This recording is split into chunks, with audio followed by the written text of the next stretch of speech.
안녕하세요 여러분, 노마드입니다. 자, 오늘은요 한동안 멈추었던 신화 이야기, 컴플렉스 이야기를 시작해 보려고 합니다.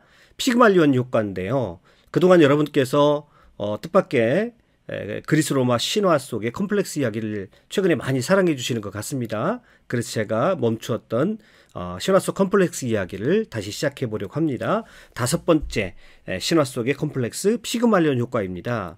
자, 그동안 4개는 조금 부정적인 그런 콤플렉스였다면 오늘은 좀 긍정적인 측면에서 피그말리온 효과를 가져왔는데요. 피그말리온 효과라는 게 무엇이냐면 어떤 것에 대한 사람의 믿음, 기대, 긍정적인 예측이 그것을 집중하게 되면 실제로 뭔가 일어나는 경향이 강하다, 원하는 대로 일어나는 경향이 강하다는 의미에서 붙여진 효과가 바로 피그말리온 효과입니다. 자, 피그말리온 효과를 알기 위해서는 이 피그말리온이라는 사람을 알아야 되겠는데 먼저 비너스를 알아야 됩니다. 자, 이 그림은요 비너스의 탄생이라는 보티첼리, 15세기를 대표하는 르네상스 화가 보티첼리의 비너스의 탄생이라는 작품입니다. 자, 르네상스기에 중세 천년을 지났기 때문에 회화에 있어서도 이런 그리스 로마 신화를 직접 그리기가 어려웠었는데 이 보티첼리에 오게 되면 그리스 로마 신화의 내용을 직접적인 그림의 주제로 이제 삼게 되어집니다. 그것이 이제 보티첼리의 르네상스기의 특징이라고 할 수 있겠는데, 이 비너스의 이름은 로마식 이름이고요, 그리스식으로 말하자면 아프로디테지요. 본래 아프로디테라고 하는 이 여신은요 우라노스라고 하는 신의 생식기의 피가 바다에 떨어졌고 그 거품 속에서 탄생했다라고 하는 신이 바로 아프로디테, 즉 비너스입니다. 이 비너스가 바닷속에서 떠돌아다니다가 마침내 키프로스라고 하는 섬에 도착을 했고요. 그래서 그 키프로스 섬에서 아프로디테 여신을 주신으로 섬기게 되어집니다. 자, 이 지도를 보시면 여기가 지중해입니다. 여기가 지중해고요. 여기가 이탈리아 반도, 여기가 그리스 반도입니다. 키프로스 섬은 어디에 있냐면 이 소아시아 남쪽에 또 팔레스틴 서쪽에 있죠. 여기에 키프로스라고 하는 커다란 섬이 있습니다. 제주도의 한 5배 정도 되는 커다란 섬인데요. 자, 이 섬에 아프로디테 여신이 도착하게 되고, 자, 이 섬의 사람들이 이 아프로디테 여신을 자신들의 주신으로 섬기게 되어집니다. 그런데 이 아프로디테는 어떤 신입니까? 성의 신이죠. 그래서 사람들이 모두 성욕에 사로잡혀서 성적인 문란에 빠지게 됩니다. 이 섬이요. 이 섬에 피그말리온이라고 하는 조각가가 살고 있었습니다. 오늘 우리의 주인공이죠. 그는 이 음란한 섬의 여인들에게 실망을 해서 그 여인들과는 결혼을 하거나 사랑을 나눌 수 없다고 생각하고 있었습니다. 자, 그래서 그는 대신 자신의 특기를 살려서 아름다운 여인의 조각상들을 제작하기 시작하는데요. 키프로스 섬의 그 음란한 여인들이 아닌 자신의 마음속에 로망을 담습니다. 순결하고 아름다운 여인을 조각을 통해서 구현해내려고 노력을 많이 했었습니다. 자, 어느 날 그는 상아를 사용해 가지고 멋진 여인의 조각상을 만들기 시작을 했습니다. 얼마나 정성스럽게 조각을 했는지 그는 그만 그 조각에 자신의 마음을 빼앗기고 말았습니다. 그리고 그 상아 조각상에 갈라테아라는 이름까지 지어주게 됩니다. 자, 피그말리온은요 틈만 나면 정신을 놓고 자기가 만든 그 상아 여인을 바라보고 때로는 입을 맞추기도 하고요, 혹시 사람처럼 피부가 움직일까봐 눌러보기도 했습니다. 그리고 어떻게 하면 더 아름답게 보일까 싶어서 온갖 장신구를 만들어주고 걸어주기도 하고 또 옷도 만들어 입혀보기도 하고, 자, 그녀에게 어울리는 비단 소파에 앉혀보기도 하고, 꼭 그는 살아있는 자신의 여인처럼, 아내처럼 그렇게 생각을 했습니다. 피그말리온이 진심으로 갈라테아와 사랑에 빠진 것이죠. 자, 키프로스 섬에는요 해마다 이 아프로디테 여신, 비너스 여신에게 제사를 드리는 풍습이 있었습니다. 그래서 그 제사를 드리는 그 기간 동안에 누구든지 간절한 마음으로 이 비너스 아프로디테에게 기도를 하게 되면 아프로디테가 기도를 응답해 준다라고 하는 그런 전설이 있었습니다. 자, 그래서 피그말리온은요 이 축제에 아프로디테 여신에게 갑니다. 신이여, 원컨대 나에게 조각품인 상아 처녀와 같은 여인을 아내로 나에게 주십시오. 키프로스 섬의 음란한 여인들이 아닌 정말로 순결하고 깨끗한 여인을 나에게 주십시오 라고 간절하게 기도를 드리게 됩니다. 자기가 상아상을 만들었기 때문에 직접 갈라테아를 주라고 하지는 못하지만 이 갈라테아와 같은 아름다운 여인을 달라고 합니다. 그의 마음 가운데는 갈라테아 조각상이 자신의 아내로 변하게 달라고 그렇게 내심 그렇게 기도하고 있는 것입니다. 그렇지만 신의 노염을 살까봐 자기가 만들어 놓고 또 달라고 하면 신의 노염을 살까봐 살짝 돌려서 기도를 합니다. 자, 아프로디테가 그 마음을 알아차리고 그 소원을 들어주기로 작정을 합니다. 그리고 제단의 불을 하늘로 3번 솟아오르게 만듭니다. 그리고 자기 집으로 돌아옵니다. 축제가 끝나고 집으로 돌아왔습니다. 습관처럼 갈라테이아에게 다가가서 어루만지는데 이게 웬일입니까?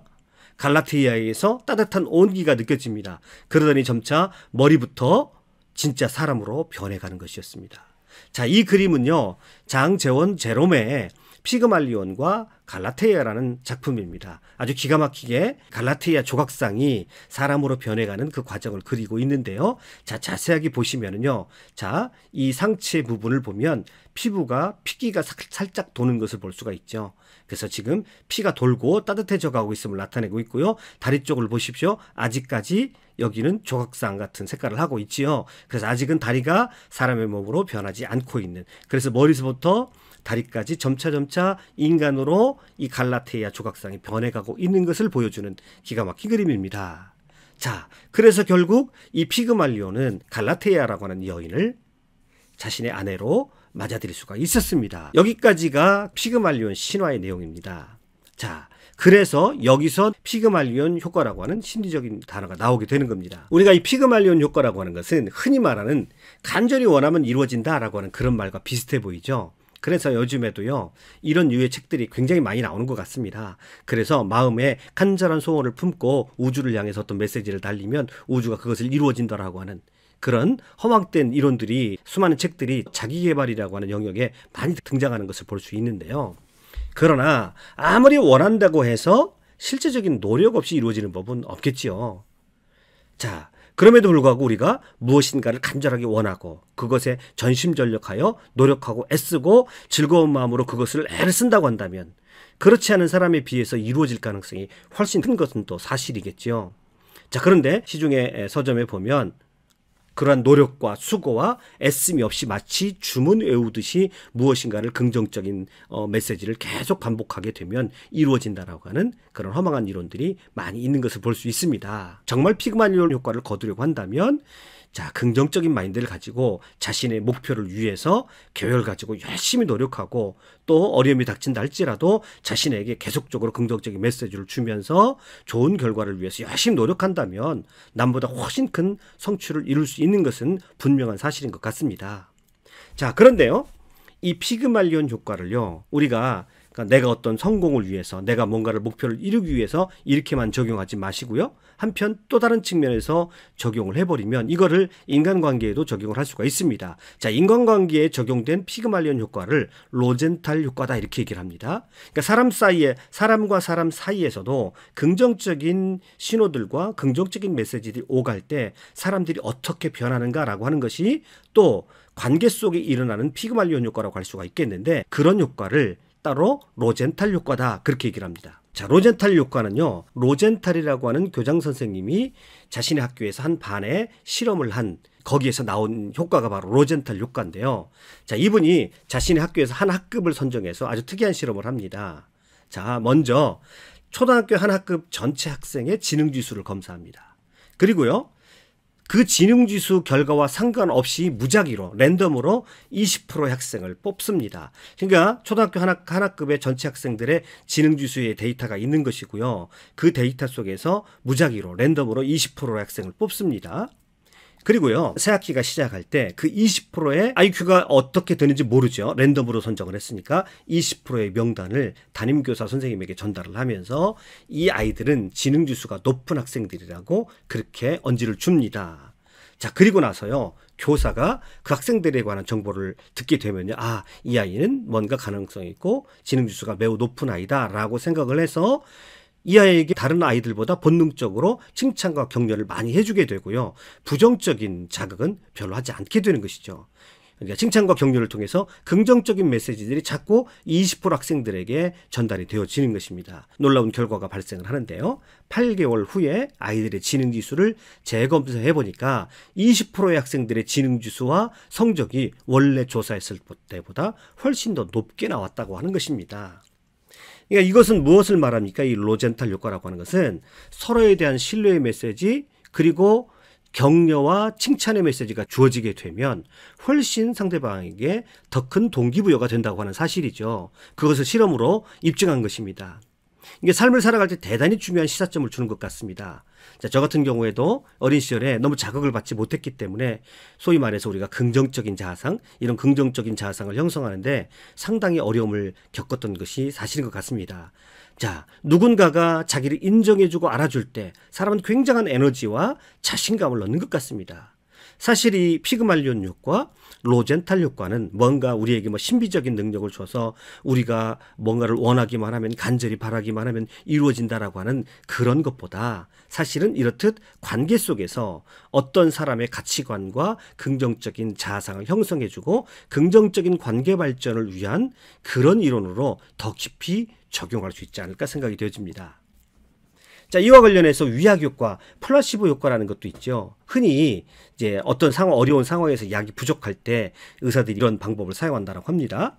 자, 그래서요, 어떤 사람이 배가 아픕니다. 그런데 배가 아픈데 그 배를 치료할 약이 없습니다. 그래서 두통약을 배가 아픈 약이라고 자, 대신 주어지게 되면 그것을 먹는 사람의 입장에서는, 배 아픈 사람은 그것은 자기 배를 치료하는 약이라고 생각하고 먹게 되면요, 때에 따라서는 그것을 제대로 믿게 되면 실제로 배가 낫는다라고 하는 것이죠. 이게 소위 위약 효과, 가짜약 효과, 플라시보 효과라고 말합니다. 여기서도 역시 긍정적인 마인드가 얼마나 신체에 또 얼마나 자신에게 영향을 주는지를 나타내주는 예라고 할 수 있겠고요. 우리가 어린 시절에 자, 배가 살살 아파옵니다. 그러면 어머니에게 갑니다. 그럼 어머니가 누워있으면 어머니가 마치 주문을 외우듯이 내 손이 약손이다, 내 손이 약손이다. 어머니가 배를, 그 어머니의 거친 손으로 배를 쓰다듬어 줍니다. 그러면 어느새 마치 마법에 걸린 것처럼, 주문에 걸린 것처럼 배가 낫는 것을 여러분 어린 시절에 겪으신지 모르겠습니다. 저는 그런 것을 여러 번 겪었습니다. 자, 어머니가 배를 만져주면 신기하게도 배가 낫는 것을 여러 번 느끼게 됩니다. 그것은 어머니와 아들 간의 신뢰관계가 형성이 되었기 때문에 그곳에서 자, 어머님의 사랑을 통해서 몸에서도 긍정적인 변화를 겪게 되는 것이지요. 이 피그말리온 로젠탈 효과, 플라시보 효과와는요, 또 반대되는 그런 효과가 있는데 그것이 바로 스티그마 효과입니다. 이 스티그마라고 하는 것은 낙인이란 말이죠. 자, 지금 그림을 너무 크게 해서 사실 이제 잘 느끼지 못하겠습니다만 이게 바로 낙인입니다. 낙인. 그래서 유목민들이 또는 미국의 목축업자들이 소를 방목할 때 이게 소들이 섞여 있으니까 자기 농장의 소를 확인하기 위해서 자기만의 낙인을 찍어 놓죠. 자, 그래서 이거를 낙인을 찍는데요. 이것을 심리적으로 적용을 하게 되면 상대방에게 부정적인 딱지를 붙여서 자신이 상대적으로 우위에 서려고 하는 그런 경향. 그래서 상대방에게 낙인을 찍는 것을 우리가 스티그마 효과라고 합니다. 자, 이것을 심리적으로 적용하게 되면 다른 사람을 평가할 때 그 사람의 어떤 부정적인 행동을 마치 그 사람의 전부인 것처럼, 다른 사람을 평가할 때 그 사람의 어떤 부정적인 행동을 마치 그 사람이 항상 그랬던 것처럼 평가해버리고 낙인을 찍어서 아예 그 사람은 변하지 않는 나쁜 성향을 가진 사람, 고치기 어려운 성격을 가진 사람으로 여겨버리는 경향을 스티그마, 낙인을 찍는다라고 우리가 그렇게 얘기를 하게 되죠. 넌 안 돼. 손가락을 지적을 하면서 그렇게 합니다. 근본적으로 너는 어떻게 할 수 없는 사람이야. 네가 항상 그렇지 뭐. 그럴 줄 알았어. 자, 이렇게 낙인 효과를 찍을 때에는요, 이런 부사들이 쫓아다닙니다. 항상, 늘, 언제나. 자, 이런 수식어들을 상대방을 비난할 때 붙이고 정죄하고 부정적인 판단을 내릴 때 사용을 합니다. 자, 이것을 바로 스티그마 효과라고 하는데요. 스티그마 효과에 놓이게 되면요, 왠지 모르게 위축이 되어지고 자기 자신에 대해서 부정적인 생각을 하게 되고 또 소극적이 되고 침체되는 것을 볼 수가 있겠죠. 자, 그래서 이 스티그마 효과의 반대가 이제 플라시보 효과 또는 피그말리온 효과라고 할 수가 있겠는데, 이것은 상대방에게 긍정적인 메시지를 주고 칭찬을 하고 격려할 때 나타나는 효과를 말하는데, 자, 이 스티그마의 반대라고 생각하시면 되죠. 그래서 스티그마 효과, 낙인 효과를 찍을 때 항상 늘 뭐 그럴 줄 알았어, 이렇게 어떤 낙인을 찍는 그런 말을 빼버릴 때 제대로 피그말리온 효과를 사용할 수가 있는 것이죠. 그래서 우리가 상대방의 부정적인 측면을 보았을 때 자, 어떻게 해야 됩니까? 그것을 항상, 너는 늘, 뭐 이런 식의 메시지보다는 그것을 일시적이고 임시적인 것이고, 지금 그렇지, 넌 항상 그렇진 않아, 지금 실수할 뿐이지, 이렇게 일시적이고 일회적인 것으로 그 부정적인 측면을 바꿔줘야 된다라고 하는 것이죠. 자, 이런 스티그마 효과를 그대로 보여주는 동화가 있는데 미운 오리 새끼입니다. 스티그마 효과의 전형적인 예가 바로 이 미운 오리 새끼인데요. 이 미운 오리 새끼는 안데르센이 어렸을 때 자기가 차별당했던 그런 경험을 바탕으로 해가지고 창작을 한 거라고 해요. 이 모습을 보시죠. 자, 이 미운 오리 새끼가 형제들에 둘러싸여서 왕따를 당하면서 지금 부정적인 낙인을 찍히는 그런 모습을 그려놓고 있습니다. 너같이 못생긴 것이 내 형제라는 게 화가 나. 네가 옆에 있어서 우리가 얼마나 창피한지 몰라. 너는 왜 그렇게 못생겼니? 라고 그 형제 오리들이 계속해서 이 미운 오리 새끼에게 이제 낙인을 찍습니다. 견디다 못해가지고요. 이 미운 오리 새끼가 집을 떠나게 되지요. 그런데 길을 떠나다가 참새를 만났습니다. 그런데 자기가 다가가자 참새가 놀라서 훅 날아가 버립니다.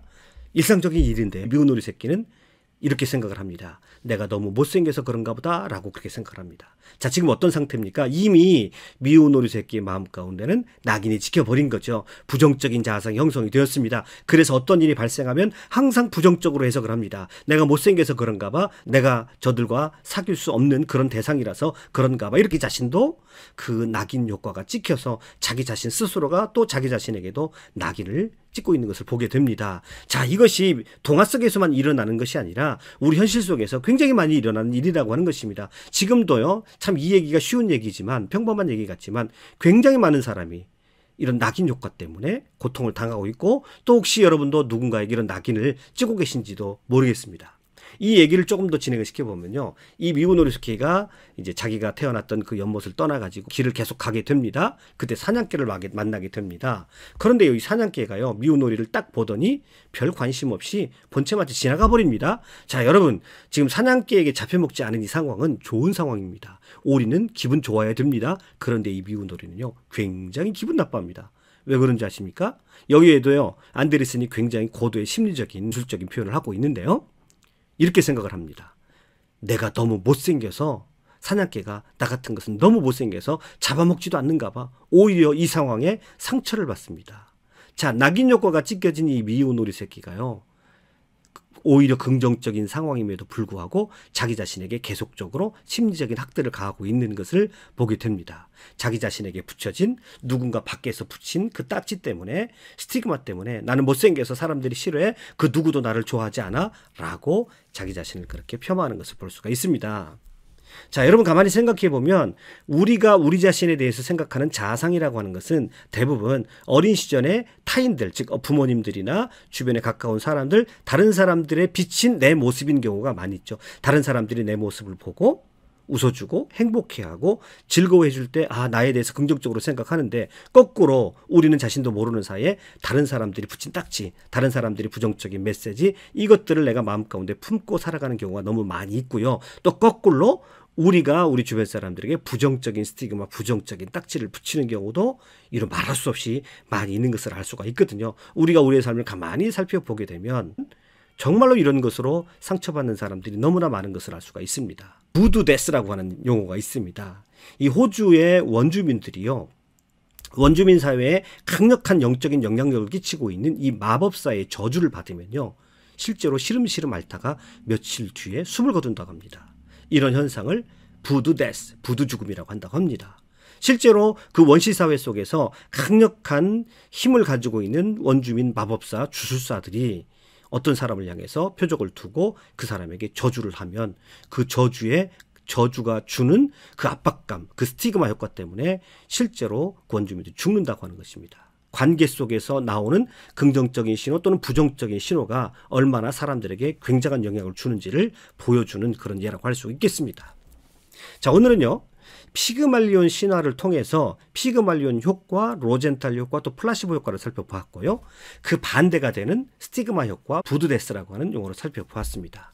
어려운 이야기들은 아닙니다. 그렇지만 우리의 삶에 정말 크게 영향을 미치고 있는 굉장히 실제적인 문제라고 할 수 있을 것입니다. 말 한마디의 중요성을 새삼스레 생각을 해봐야 되고요. 또 긍정적인 사고방식과 신념을 갖는 것이 얼마나 중요한지, 또는 내가 가지고 있는 부정적인 생각들이 내가 스스로 만든 것이 아니라 외부의 부정적인 메시지 때문에 내가 형성된 것은 아닌지 한번 살펴보아야 되고, 그것을 긍정적인 생각들과 긍정적인 신념으로 바뀌기 위해서는 또 다른 노력들이 우리가 필요하게 되고요. 우리 삶의 어떤 목표를 이룰 때 긍정적인 목표를 설정하라고 긍정적인 마인드를 가지고 그것을 위해서 적극적으로 노력하는 자세가 있을 때 우리는 다른 사람보다 또 탁월한 삶을 또 살 수 있는 기회가 주어지기도 합니다. 특별히 자녀 교육에 있어서 이 주제는 굉장히 중요하리라고 생각을 합니다.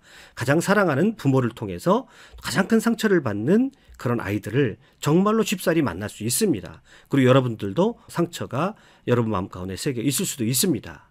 그래서 오늘은 이 강의를 제가 여기서 마칩니다만은 여러분의 삶을 피그말리온 효과 또는 스티그마 효과라는 이 양극단의 측면에서 한번 깊이 성찰해 보시고 여러분 관계와 여러분 자신의 생각들을 재정립하시는 그런 시간이 되기를 바라는 마음으로 이 강의를 마치겠습니다. 여러분 끝까지 강의 들어주셔서 감사합니다. 수고하셨습니다.